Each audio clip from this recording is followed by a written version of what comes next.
Nous sommes préoccupés par la situation actuelle du pays. Non seulement le Sénégal traverse des moments très sombres et normalement en tant que défenseur des droits humains, ce que nous devons faire, c'est d'élever nos voix. C'est vrai qu'avant, vous avez remarqué que chaque fois on produisait des communiqués, mais l'heure est grave. Nous pensons que pour mener à bien notre travail, il faut non seulement faire ces conférences de presse-là, mais c'est à vous de nous aider. Parce que comme on a l'habitude de le dire, yéenay taskat xibaar yi. Donc tout ce qu'on fait, si vous ne le partagez pas, il n'y aura pas trop d'impact. Et derrière, ces communiqués-là ont une importance capitale. Pourquoi? Parce que les autres organes, que ce soit les Nations Unies, que ce soit les autres organes, ils font ce qu'on appelle du monitoring. C'est-à-dire ce reporting-là qu'ils font, c'est de prendre non seulement les communiqués ou bien les alertes que la société civile fait, ils vont collecter ça pour alerter à qui de droit, c'est-à-dire l'État, etc. Donc c'est important. Donc, entre autres points, peut-être M. Diouf va revenir sur ces points-là, mais nous allons non seulement revenir sur le chômage des jeunes, nous allons non seulement venir sur l'aspect mobilité, l'immigration irrégulière, nous allons revenir sur les détenus d'opinion, nous allons revenir aussi sur la commission électorale autonome et la direction générale des élections.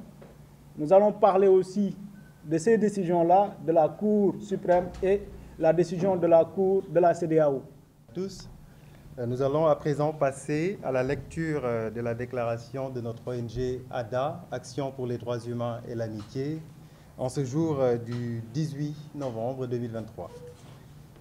C'est dans un contexte difficile et tendu que l'Action pour les droits humains et l'amitié, ADA, tient cette conférence de presse. En effet, le Sénégal traverse des moments sombres.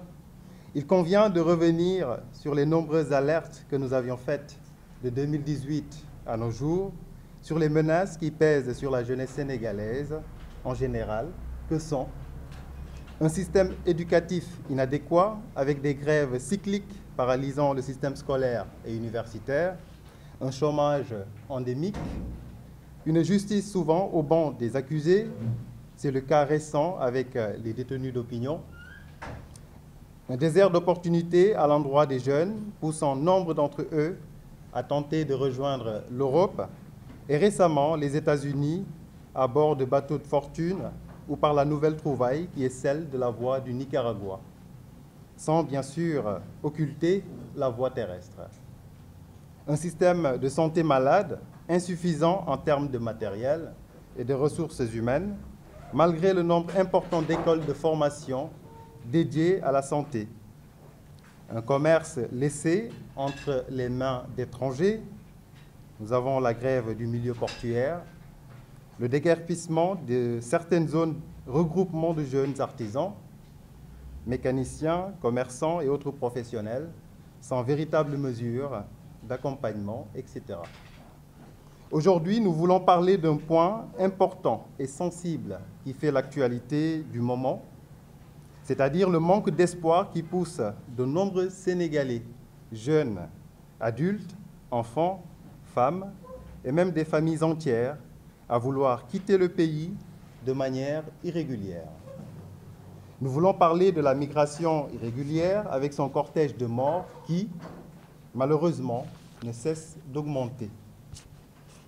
Nous voulons également parler de la réaction tardive des autorités, de ce qui les a motivés à réagir, du rapatriement de nos concitoyens et enfin des bonnes stratégies qui pourraient être mises en œuvre afin de freiner cette saignée insoutenable. Oui, Action pour les droits humains et l'amitié est réellement préoccupée par la situation des jeunes Sénégalais laissés à eux-mêmes, mais surtout par les sorties tardives des autorités qui viennent seulement de mettre fin à leur long mutisme en annonçant enfin leur volonté de faire face au départ des jeunes via des pirogues de fortune. C'est à se demander si ce n'est pas un peu tard, vu l'ampleur des dégâts déjà causés, bien qu'il soit communément admis qu'il n'est jamais trop tard pour bien faire. Parlons à présent de la jeunesse dans la situation politico-économique, notamment le chômage des jeunes. Aujourd'hui, les jeunes sont confrontés aux problèmes de chômage et de violence. Le manque de travail et d'activité, doublé d'un manque d'espoir récurrent, malgré le désir ardent de vouloir réussir après de dures années de sacrifices et d'attente, jette de plus en plus de jeunes dans les bras de la migration irrégulière. Au Sénégal, plus de 75% de jeunes prévoient d'émigrer dès qu'ils en auront l'occasion ou les moyens. Selon une de nos enquêtes que nous avons réalisées en 2018, les dangers de l'immigration irrégulière et dont nous sommes tous conscients ne les effraient guère, en tout cas pas plus que l'idée d'affronter les dures réalités locales. Plusieurs milliers de jeunes meurent noyés dans la Méditerranée à bord d'embarcations de fortune. À cela s'ajoutent de nombreux migrants portés disparus dans le désert libyen et d'Agadez.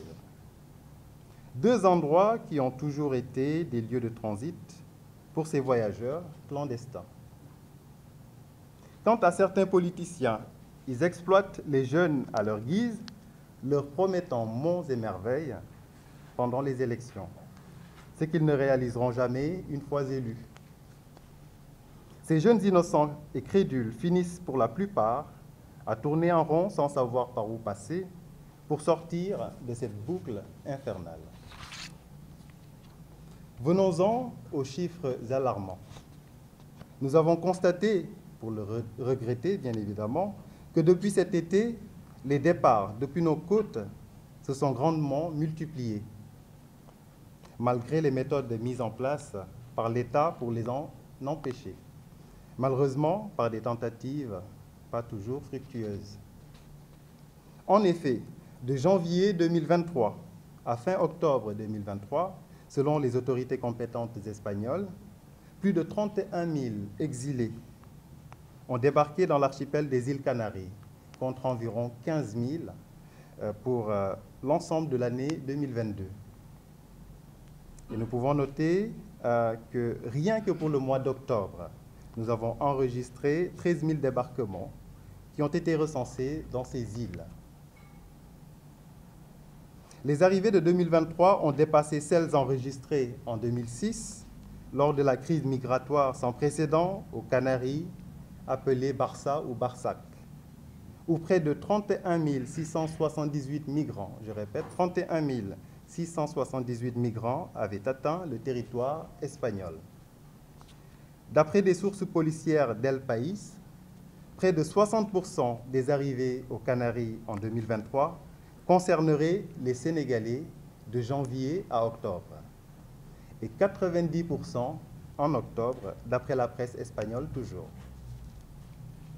Nous rappelons que ces statistiques ne prennent pas en compte le lot de morts dans la mer Méditerranée, ni dans les déserts de Libye ou du Niger, encore moins ceux qui ont pu rejoindre par la voie maritime l'Italie en quittant depuis la Tunisie.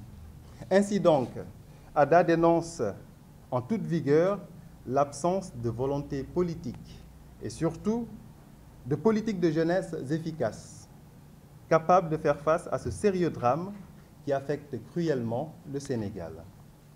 En réalité, la situation socio-économique et politique du Sénégal, fortement marquée par l'inflation, la raréfaction des ressources halieutiques, le manque de débouchés professionnels, la raréfaction des zones de loisirs, la restriction des moyens d'expression, entre autres, submerge les jeunes qui ne voient d'autres perspectives que l'exil.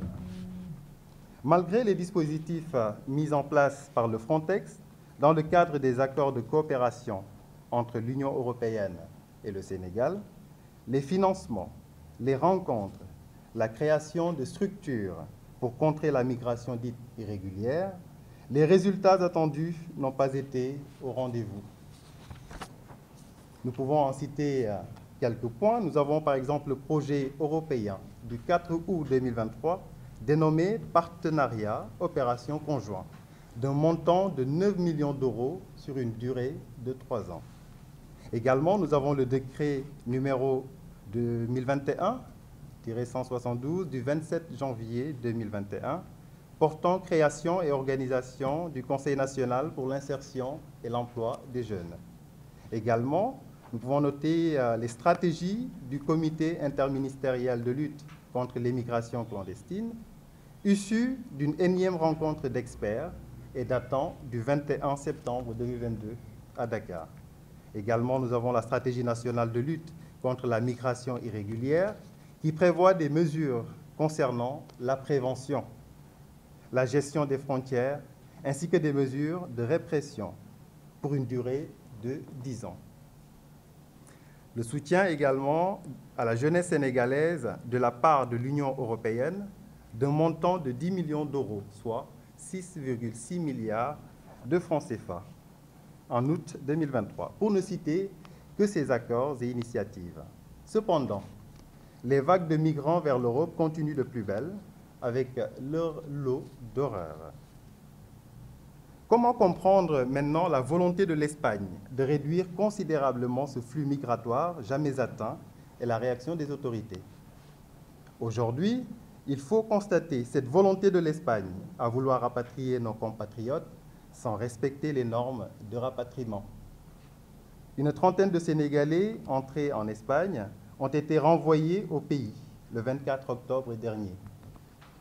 Ce vol charter constitue la première expulsion d'un groupe de migrants de l'Espagne vers le Sénégal.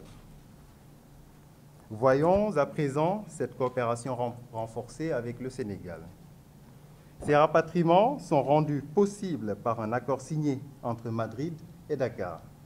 Cet accord autorise le retour au Sénégal de tous les migrants arrivés illégalement sur le territoire espagnol et qui ne se trouvent pas dans une situation particulièrement vulnérable.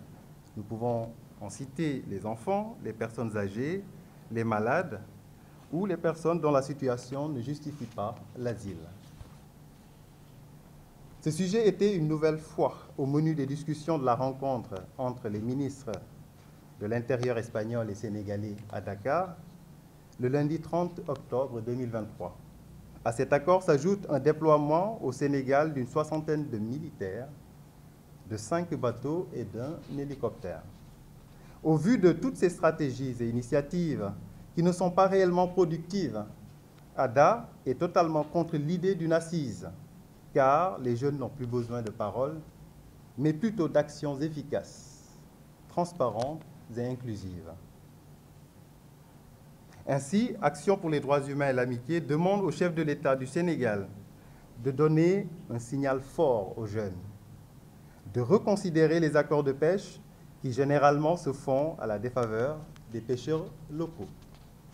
L'ADA demande également aux autorités de revoir plus sérieusement les différentes solutions proposées au cours de plusieurs séminaires, sommets, rencontres et colloques qui se sont déroulés ces dernières années afin d'élaborer une action efficace et pérenne visant à donner espoir aux jeunes qui ne veulent que réussir et vivre décemment chez eux. ADA demande à l'État ainsi qu'aux hommes politiques d'une manière générale de ne pas politiser cette situation complexe et sensible et d'envoyer un signal fort aux jeunes en leur faisant comprendre qu'ils connaissent réellement le problème et qu'ils comptent y apporter des solutions concrètes. Action pour les droits humains et l'amitié exige également des ambassades des États de l'Union européenne de revoir leur politique d'octroi de visas. À présent, nous sommes à la dernière partie, nous allons parler de l'application des décisions de justice.